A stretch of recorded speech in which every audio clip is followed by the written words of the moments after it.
There's something about the forest that instantly calms our minds. Maybe it's the stream's running water, the crunch of leaves under your foot, the discovery of something new. In the northeast of Princeton lies Herrontown Woods, a preserve and arboretum of over 142 acres. Since 1957, it's served the local community in ways that the original landowners, Oswald and Elizabeth Veblen, couldn't dare to dream about. Oswald Veblen was a renowned mathematician. He was a wood chopping professor, but he was the first faculty member at the Institute for Advanced Study. I'm a botanist, also a jazz musician. I've done some acting. Back in 2007, I came upon this house out here. I said, what is that? It turned out to be the house that the Veblens lived in back when they had 86 acres here. They eventually donated everything, including the house, to Mercer County. Oswald Veblen was really forward-thinking. He's the reason that the IAS has their Institute Woods. He made that happen, and he also preserved this land, and it's actually the first nature park in Princeton. There was wisteria vine that had taken over the whole place, and there were all these invasive shrubs, and you couldn't even see those rock walls over there. So we wanted to open it back up, and it was so odd to live in Princeton, which is kind of an upscale town, and find this place that had been so badly neglected. So it's these persistent puzzles or enigmas, just how to solve something like Herrontown Woods. We worked on clearing some of the pathways along here, and we're learning the different invasives and working our way out from the pathway. This is Japanese honeysuckle vine, which is actually an invasive on top of another invasive. Yeah, it's crazy. So we try to work some of this back. The reward in spring, besides the wonderful little frogs that come up and salamanders that we see in our vernal pools, we just have hundreds upon hundreds of tadpoles, and you can come by every week and watch them mature. And at some point you'll see like 12 young teenage frogs like, hey, how you doing? The flowers, the springtime flowers will just dot the sides of the pathways, because now they can get more sunlight when multiflora rose and some of these other invasives aren't blocking the way. And it's just truly magical. When we had these beautiful, warm days through autumn, sunny, people would be coming out and they say, oh, this place is magical. It's got, boulders, trees, these wonderful combinations of nature and culture. Herrontown Woods reveals its secrets slowly. Is something that Bob Wells, he lived in this house, the Veblen house. He rented it for 20 years. And he'd talk about that. And we see that happening.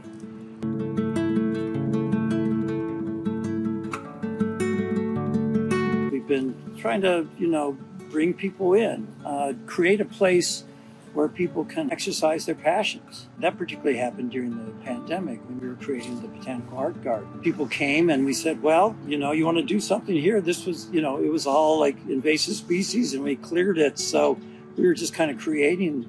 These are 33 examples of native species of wildflowers that exist in this area. When you're relaxing, you can sit and just enjoy the pictures, but when you want to learn something more, you come to the outside, and then you can read more about the plant. And so this was troop number 71837, and they helped us create this space. I see the infamous bathtub.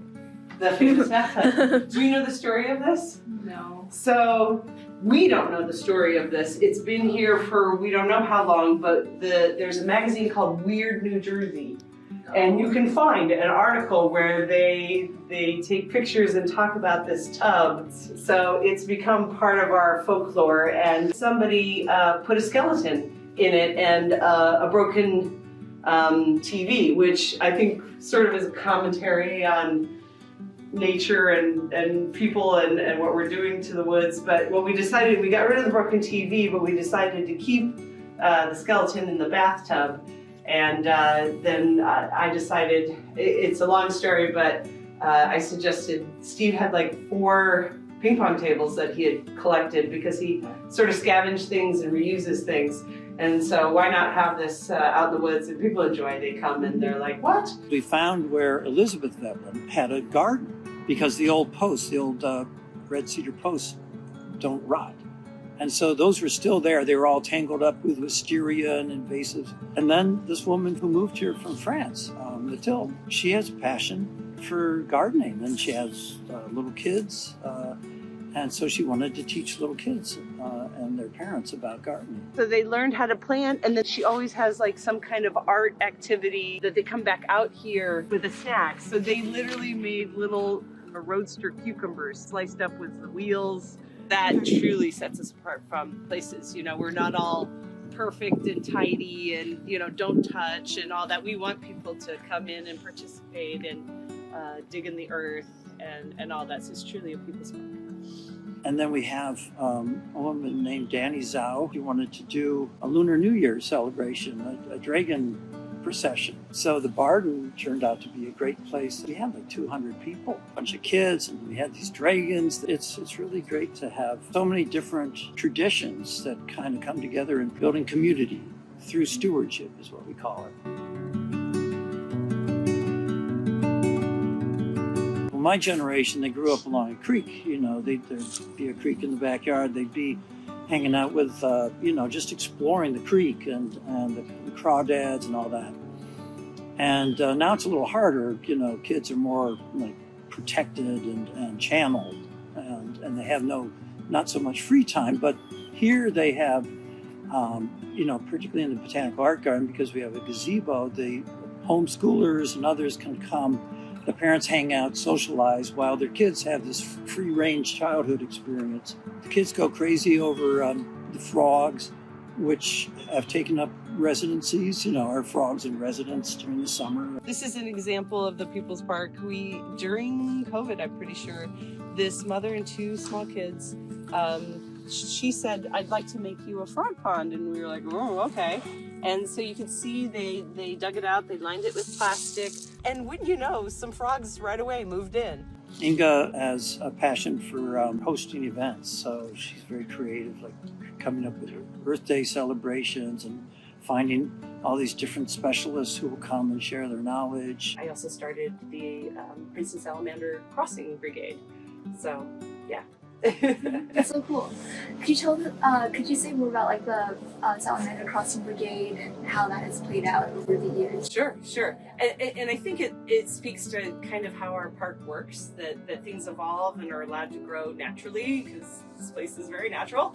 And so, you know, I'm a physician. I really didn't know that much about nature, even though I grew up on a farm, but I didn't. And so what happened with the salamanders is that Steve, this is like a few years ago, it's raining, it's a cold night in spring, and he's like, I gotta go. And he was going, he said, to help the salamanders and frogs cross the road, and I thought, what is that? So I learned more and more, and then there's a course that's held every year at the Sourlands Conservancy where you can get training in the crossing of salamanders and frogs. So what happens is that you have these little vernal pools scattered usually in low-lying areas, and in the fall, particularly if we focus on salamanders, they crawl away from that area, maybe a quarter mile away, and they burrow in for the winter, and they slow their metabolism and all of that. And then come spring, the first few rains come, it is still cold, and so we're talking late February, early March, and not sure exactly what triggers it, if they feel the rain or what it is, but they kind of wake back up, and they really want to go back to the vernal pool in which they were born. Not even just the vernal pool they were born. If it's a big vernal pool, they want to go back to the section of the vernal pool where they were born. It's crazy to have their offspring and that kind of thing. So if a road happens to be across their path going back to this vernal pool, they will cross it. And so it's usually a cold, wet, rainy night. They wait till after the sun goes down, and then en masse, sometimes we've had over 100, you know, that we count. The difficulty is, as roads are speeding along, you really can't see them. It's dark, it's rainy, and we've had counts where like 50% are killed by cars, right? So the concept is you get your special training and you have headlamps, collect data, and you help the salamanders and frogs cross the road. We have Mark Eastburn from the school. He's one of our people, and Mark Manning, who's just is explosive, the amount of knowledge that he has. And so what's fun about this WhatsApp group is there's a lot of chatter, meantime photos are taken, what is that? So it's this wonderful educational experience, and we're learning from people who have deep knowledge. It's exciting. What I love about this place is we draw in those kind of people, and we give them a platform to be a part of voices of nature. Yeah, so it's good. On the topic of like outside outreach and kind of getting like high school students and younger generation to connect with environmental stewardship, like especially now as we're like in the digital age and everyone's like inside all the time. Yes. How do you think Herrontown like works to facilitate that? Yeah, I mean it's still a process, right? So I started my Invasive Species of the Month club. There would sometimes be a young person amongst the group, but not tons.